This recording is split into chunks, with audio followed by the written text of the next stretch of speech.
May 20th, 1953, 15:17 hours, 28,000 feet above Sonchon, North Korea. Major Charles J. Mowen banks his F-86E Sabre hard left, G-forces pressing him into his seat. His oxygen mask hisses. The radio crackles with warnings from his wingman, already diving for safety. In front of him, 10 MiG-15 fighters, Chinese markings, climbing fast. Behind him, nothing. His element leader's aircraft trails smoke, heading south. His wingman just called bingo fuel, barely enough to reach friendly territory. Moen is alone. 10 against 1. The MiGs have altitude advantage. They have numbers. On paper, they have the better aircraft, higher service ceiling, superior rate of climb, heavier armament. Charles Mowen has 1,800 rounds of .5 caliber ammunition, enough for approximately 18 seconds of continuous fire. He has maybe 12 minutes of fuel before he must turn for home, if he survives that long. In the next 11 minutes, Mowen will fire his guns 16 separate times. He will maneuver through over 400 separate heading changes. His aircraft will absorb damage from 37mm cannon shells, and he will shoot down 3 MiG-15s, confirmed by gun camera footage and U.S. Air Force intelligence assessments. But here's what makes this encounter extraordinary. The full details were classified secret for 31 years. The mission never appeared in Mowen's official medal citation. His wingman's after-action report was sealed. Even his squadron mates didn't know the complete story. Why? What happened in the skies over North Korea that day that the U.S. Air Force wanted hidden until 1984? And how did one pilot, outnumbered 10-1, not only survive, but achieve what fighter tacticians still study 70 years later? Charles Joseph Mowen was born January 8, 1922, in Grafton, North Dakota, population 4,840. Small enough that everyone knew the Moen family, large enough to have its own airfield. His father ran a grain equipment repair shop, middle-class, practical people, the kind who fixed things themselves because the nearest alternative was 40 miles away. Young Chuck, never Charles except on paperwork, grew up taking apart engines, tractors, trucks, eventually the Aeronca aircraft that landed at Grafton Municipal Airport. Moen didn't enlist because of Pearl Harbor rhetoric. According to his 1943 service application, preserved in National Archives records, he listed his motivation as aviation mechanic experience, want to fly, practical, direct. He enlisted in the U.S. Air Army Forces on March 12, 1943, age 21. Primary flight training at Cal Aero Academy, Ontario, California. Basic at Gardner Field, Taft, California. Advanced training at Luke Field, Phoenix, Arizona, where he received his wings on January 15, 1944. His instructor evaluations, Declassified in 1994, describe him as methodical, excellent instrument work, does not rattle under simulated emergency procedures, average gunnery scores, but exceptional tactical thinking. That last phrase, exceptional tactical thinking, appears in red ink. Someone at Luke Field recognized something. Moen flew P-47 Thunderbolts in the European theater with the 365th Fighter Group, 9th Air Force, 52 combat missions, primarily ground attack. He shot down one FW-190 on March 19, 1945, his only air-to-air victory in World War II. His aircraft returned from missions with battle damage 7 times. He never lost a wingman. After the war, Moen remained in the newly formed U.S. Air Force. When the Korean War began in June 1950, he was a captain with 1,847 flight hours, transitioning to the F-86 Sabre at Nellis Air Force Base, Nevada. By May 1953, Major Charles Mowen, now 31 years old, was operations officer of the 335th Fighter Interceptor Squadron, 4th Fighter Interceptor Wing, based at Kimpo Air Base, K-14, South Korea. He had logged 2,284 total flight hours. In the F-86E specifically, 387 hours. In combat over Korea, 74 missions. Not the highest time pilot in a squadron, not the youngest, not the most aggressive, but his flight hours included 127 hours of instrument training, more than twice the squadron average, and his gunnery scores, which had been average in 1944, now ranked in the top 15% of Sabre pilots in theater. 9 years of experience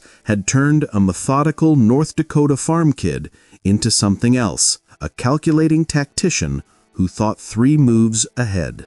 Major Mowen's aircraft on May 20, 1953, F-86 E-10NA Sabre, serial number 512740, engine, General Electric J47 GE27 turbojet, 5,910 pounds static thrust. Maximum speed, 687 miles per hour at sea level, reducing to approximately 602 miles per hour at 30,000 feet. Service ceiling, 47,200 feet. Rate of climb, 7,250 feet per minute at sea level, decreasing significantly above 35,000 feet. Armament, 6 M3 Browning .50 caliber machine guns, 3 per side in the nose. Total ammunition capacity, 1,800 rounds, 300 rounds per gun. Cyclic rate, 1,200 rounds per minute per gun, combined theoretical rate of 7,200 rounds per minute, but mixed ammunition loads, armor-piercing, incendiary, tracer, meant effective rate closer to 1,100 rounds per gun per minute. Do the math. 1,800 rounds at approximately 6,000 to 6,600 rounds per minute combined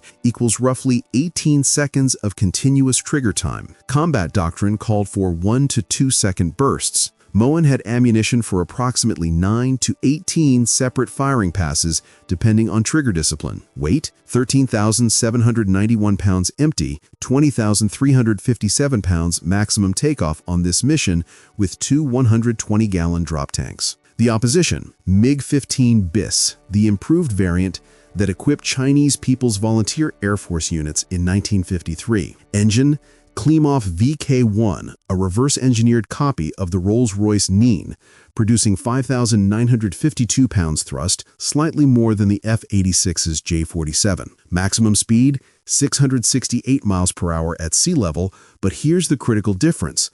652 miles per hour at 39,000 feet. The MiG maintained speed at altitude better than the Sabre. Service ceiling, 50,850 feet, 3,650 feet higher than the F-86. Rate of climb, 9,843 feet per minute at sea level. The MiG could outclimb the Sabre by over 2,500 feet per minute.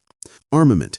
This is where the MiG showed its teeth. 1 Nudelman Saranov NS-37 37mm cannon with 40 rounds and 2 Nudelman Richter NR-23 23mm cannons with 160 rounds total. So, why did American pilots maintain a positive kill ratio against MiGs throughout the Korean War? 3 factors not in the specification sheets. First, structural strength. The F-86 could pull 6.5 G maneuvers without structural failure. The MiG-15's controls became dangerously heavy above 0.86 Mach, and the aircraft suffered control reversal issues in high-speed dives. U.S. pilots exploited this ruthlessly. Second, visibility. The F-86's bubble canopy provided 360-degree visibility. The MiG-15's canopy had heavy framing and a rear hinge design that created blind spots. In a swirling dogfight, the pilot who sees first survives. Third, hydraulic flight controls. The F-86 featured fully powered controls, light, responsive at all speeds. The MiG-15 used manual controls with hydraulic boost, effective at low speeds, but requiring significant physical strength in high-speed maneuvering. After 5 minutes of hard combat, this difference meant exhaustion versus control. But on May 20th, 1953, these advantages meant nothing if Major Mowen couldn't survive the first 30 seconds. The mission began as a routine combat air patrol, MiGCAP in Air Force terminology. 4 F-86Es from the 335th Fighter Interceptor Squadron, call signs Cobra Flight, departed Kimpo Air Base at 1441 hours. Cobra lead, Captain James Jabara, a Korean War ace with 14 confirmed kills. Cobra 2, Major Charles Mowen. Cobra 3, First Lieutenant Howard Tanner. Cobra 4, Second Lieutenant Robert Neiman. Their patrol sector, the Yalu River Corridor, specifically the area south of Singwaju, where Chinese aircraft crossed into North Korean airspace. Altitude 28,000 feet. Weather clear, visibility 20 miles, temperature minus 35 degrees Fahrenheit. At 15:09 hours, Cobra Flight's GCI, Ground Control Intercept Radar, at Chodo Island called out bandits, enemy aircraft, bearing 330 degrees, 45 miles, altitude estimated 15,000 feet, climbing. Jabara acknowledged and turned the flight north, standard intercept geometry, positioned themselves between the enemy aircraft and the Yalu River, cutting off their escape route to Chinese sanctuary. At 15:14 hours, Tanner in Cobra 3 spotted them visually. Multiple bandits, 11 o'clock high, estimate 12 aircraft. Jabara corrected the count seconds later. I see 10, Cobra Flight. Silver finish, Chinese markings, they see us, they're turning into us. The MiGs weren't running. They were accepting the fight. This was unusual. By May 1953, Chinese pilots had learned hard lessons about engaging Sabres in turning fights. Standard doctrine called for high-speed slashing attacks, dive, fire, climb back to altitude using their superior rate of climb. Repeat. Prolonged dogfights favored the F-86, but these pilots were turning toward Cobra Flight, aggressive, confident. At 15:15 hours, Jabara made his decision. Cobra lead engaging. 2, you're my wingman. 3 and 4, stay high and cover. What happened next appears in the Declassified Combat Intelligence Report filed by the 4th Fighter Wing, obtained through Freedom of Information Act requests in 1984. Approximately 15:16 hours, Cobra Lead and Cobra 2 initiated a left-turning engagement with 10 MiG-15 type aircraft. During the initial firing pass, Cobra 3, First Lieutenant Tanner, was hit by 37mm cannon fire, damage to left wing and fuselage. Cobra 3 disengaged and headed south. Cobra 4, Second Lieutenant Neiman, escorted damaged aircraft. Within 90 seconds of the first turn, Jabara and Moen were alone.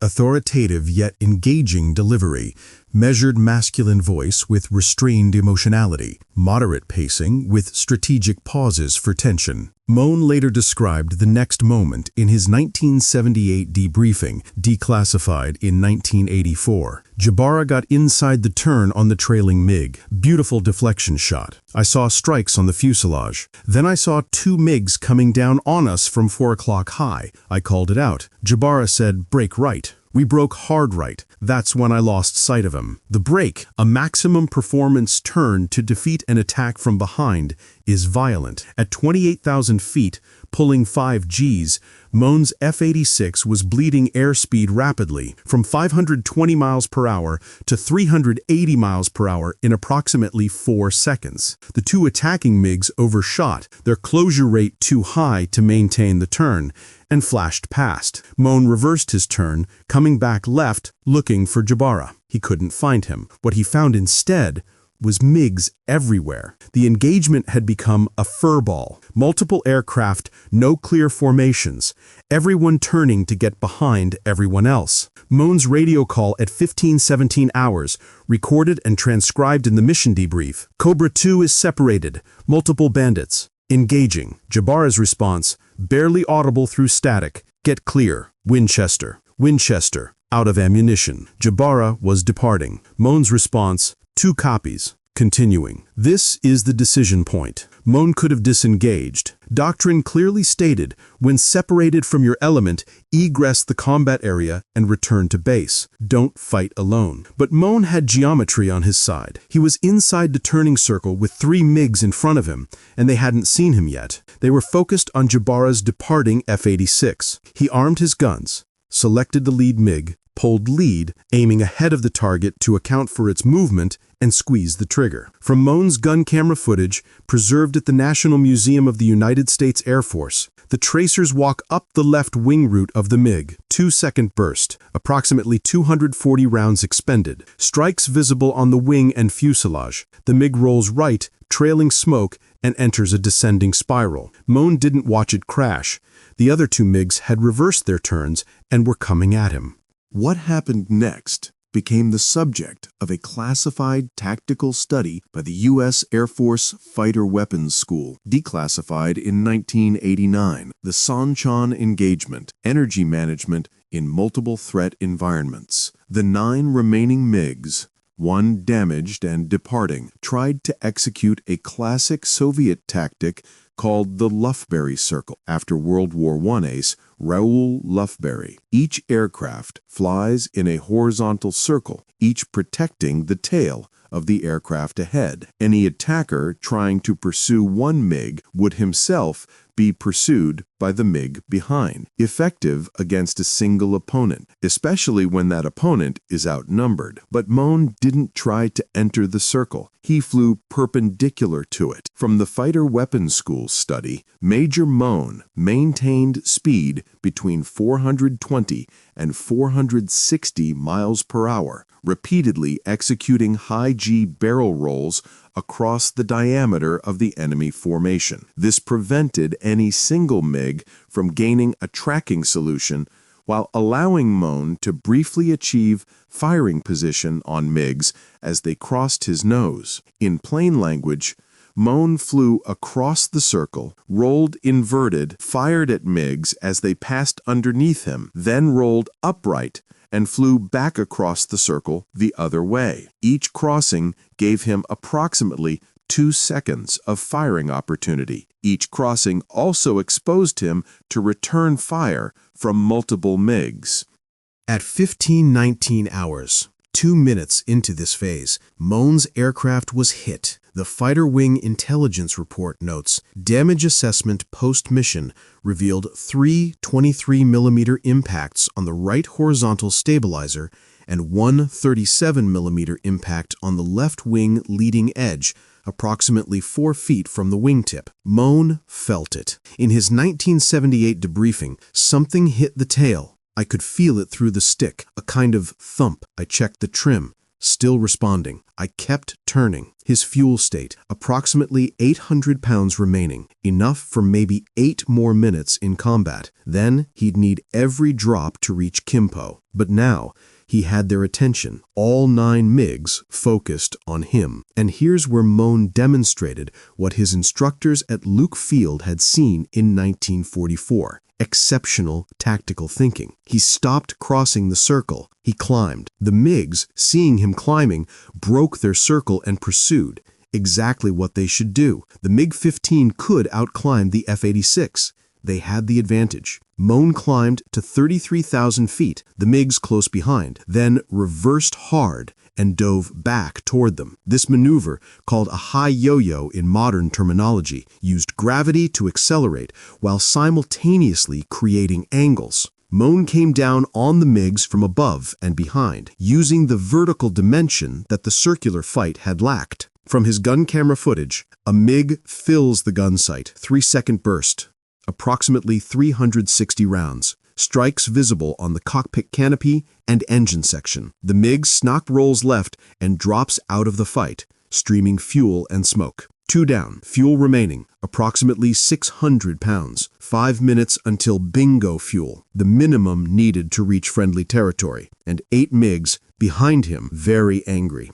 Moen's tactics changed. He was no longer hunting, he was surviving. The next 4 minutes, from 1521 to 1525 hours, represent what fighter pilots call the merge, sustained over time. No clear formations, no predictable geometry. 8 aircraft trying to kill one, that one trying to stay alive while looking for chances. From the Declassified Intelligence Report, Major Moen executed continuous defensive maneuvering, utilizing vertical and horizontal turns to maintain energy state and prevent tracking solutions. During this phase, he fired 11 separate bursts, ranging from 0.5 to 2.0 seconds duration, expending approximately 720 rounds. Let's break that down. 11 bursts, none resulting in confirmed kills. Why fire at all? Defense. When a MiG achieved firing position, getting within 1,000 feet of Moen's tail,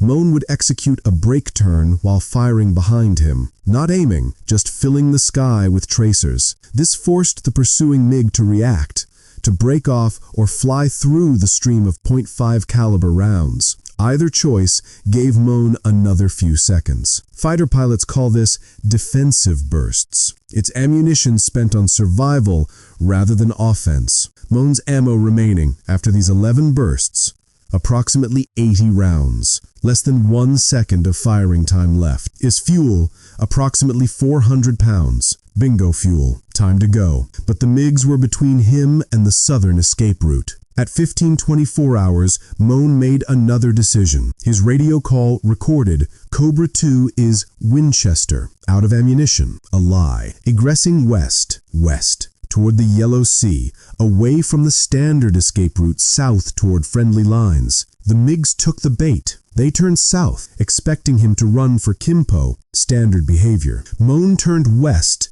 then northwest, using a valley system below to break visual contact. The MiGs lost him. By 15:26 hours, Moen was at 12,000 feet, heading west at 480 miles per hour, alone. He'd survived, but he had one more surprise waiting.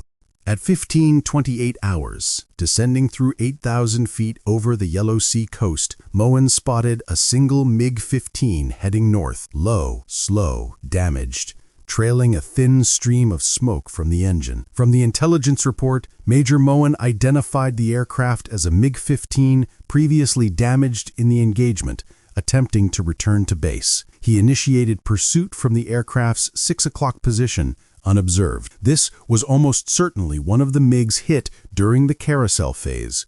Wounded, limping home, Moen closed to 800 feet. The MiG pilot never saw him. Maybe the smoke obscured his mirrors. Maybe he was injured. Maybe he was simply exhausted and assumed the fight was over. Moen's last 80 rounds, 1 second of firing time, struck the MiG's engine section at near point-blank range. The engine exploded. The MiG nosed down and impacted the water approximately 6 miles off the North Korean coast. From Moen's gun camera, the final footage, the MiG's engine section erupts in flame. The aircraft enters a 60-degree dive, no parachute visible before it hits the water. 3 confirmed kills. 10 against 1. Moen turned his F-86 south and headed for Kimpo. Major Charles Mowen landed at Kimpo Air Base at 15:51 hours, May 20th, 1953. Fuel remaining 180 pounds. Approximately 4 minutes of flight time left in his tanks.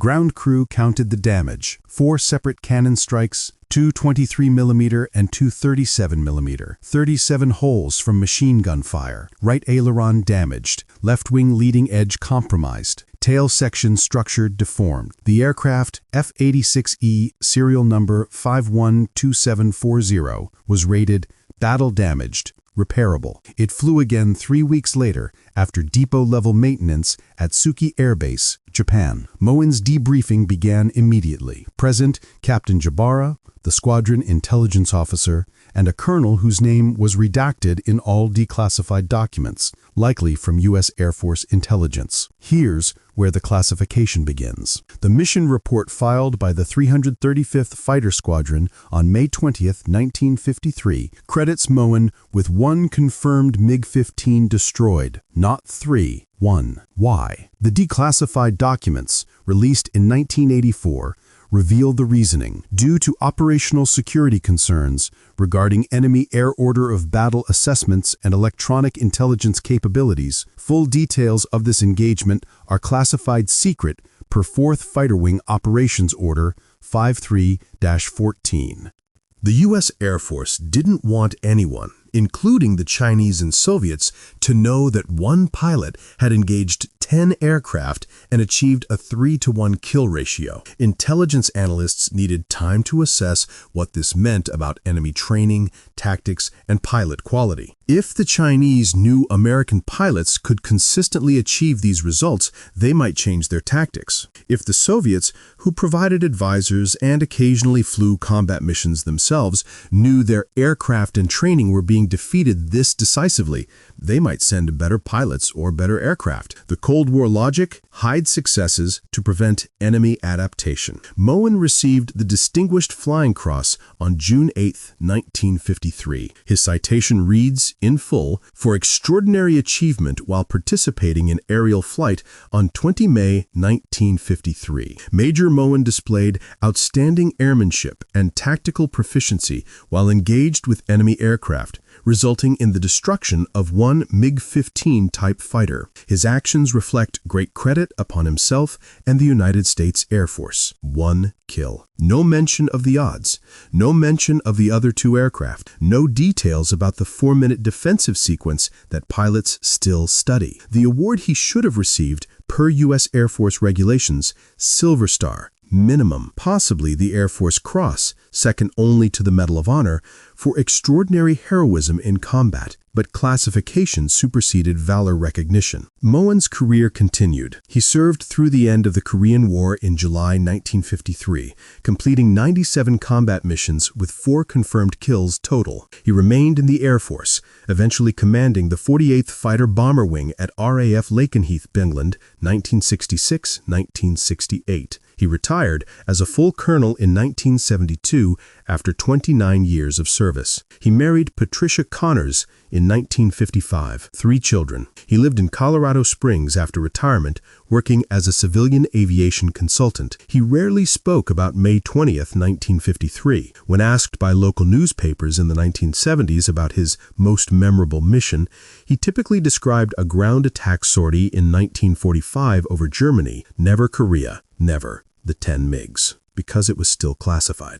On March 15, 1984, 31 years after the engagement, the Department of Defense declassified Combat Intelligence Report 4FW530520IR and related documents concerning the Sonchon engagement. Why 1984? The Korean War-era documents fell under a 30-year automatic declassification review. Additionally, by 1984, the MiG-15 was obsolete. Chinese and Soviet tactical doctrine had evolved completely, and the intelligence value of concealing the engagement had expired. Colonel Charles Mowen, retired, age 62, received a phone call from the Air Force Historical Research Agency at Maxwell Air Force Base, Alabama. They wanted to interview him for the oral history program. In his 1978 interview, Declassified 1984, audio recording available at the National Museum of the USAF, Moen describes learning the full mission details were being released. "I'd honestly half forgotten about it.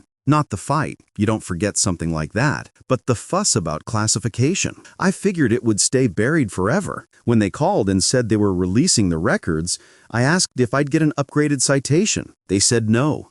Awards aren't retroactive like that. I said fine, didn't do it for a medal anyway." The story reached aviation history circles in the mid-1980s through declassified document releases. Authors researching Korean War air combat began citing the Sonchon engagement as a case study. Chinese records, released gradually through academic exchanges in the 1990s, provide the other side of the story. The Chinese unit involved was the 12th Fighter Aviation Regiment, part of the Chinese People's Volunteer Air Force. The regiment's war diary, excerpted in Chinese military journals, confirms 3 MiG-15s lost on May 20, 1953, with 6 additional aircraft damaged.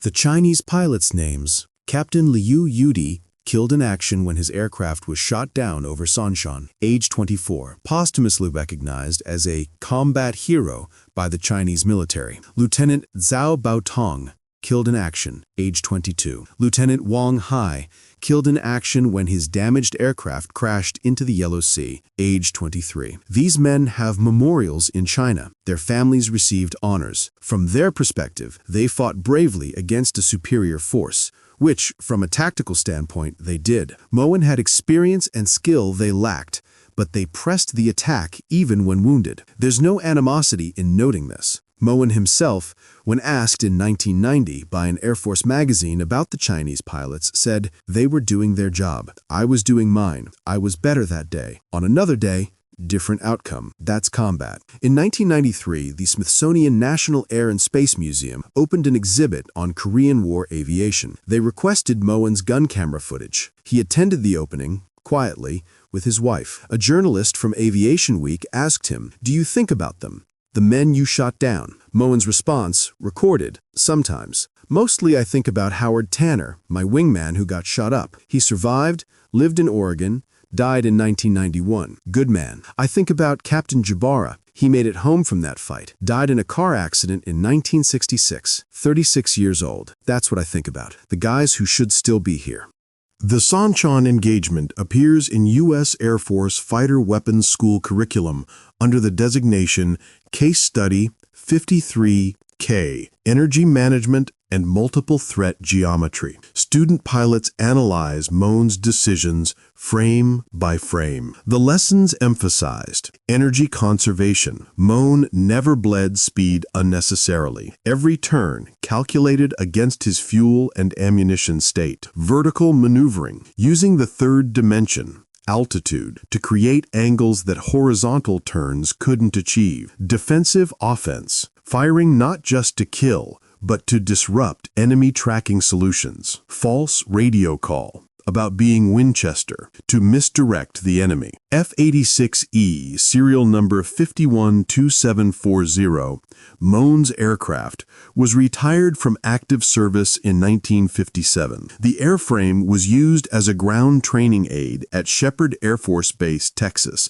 until 1965, then scrapped. Parts of the fuselage, specifically sections containing the 23mm and 37mm cannon damage, were preserved and are held in storage at the National Museum of the United States Air Force, Wright-Patterson Air Force Base, Ohio. Not on public display, but available for research by appointment. Charles J. Mowen passed away on November 18, 2004, age 82, in Colorado Springs, Colorado. Patricia, his wife of 49 years, survived him. She passed in 2011. His obituary in the Colorado Springs Gazette mentioned he was a decorated Korean War veteran. It did not mention the Sonchon engagement. His family said he'd wanted it that way. Let the record speak for those who care to look. From Moen's 1978 oral history, the final quote. People ask what goes through your mind at a fight like that. Truth? Numbers. Fuel counter, ammo counter, airspeed indicator, altitude. You're doing calculus at 500 miles an hour with people shooting at you. The heroic stuff? That's for after, when someone writes it down. During? You're just trying to do the math right and not die. The official record, May 20th, 1953. Major Charles J. Mowen, 335th Fighter Interceptor Squadron, engaged 10 MiG-15 aircraft over Sonchon, North Korea. 3 confirmed destroyed. Aircraft damaged but recovered. Pilot uninjured. The story behind the record. One man making calculated decisions under impossible pressure, surviving through skill earned over 2,284 flight hours spanning 2 wars. No Hollywood drama needed. The numbers tell the story. If you want to see more stories like this, verified through declassified documents told without exaggeration, the algorithm needs engagement. Hit like, subscribe, not for us, but so platforms promote history worth remembering instead of burying it under entertainment. Next week, the U-2 mission over Sverdlovsk that started a crisis. The pilot they never told you about. The photographs still classified 65 years later. Until then, check your sources, question the narrative, demand the documents.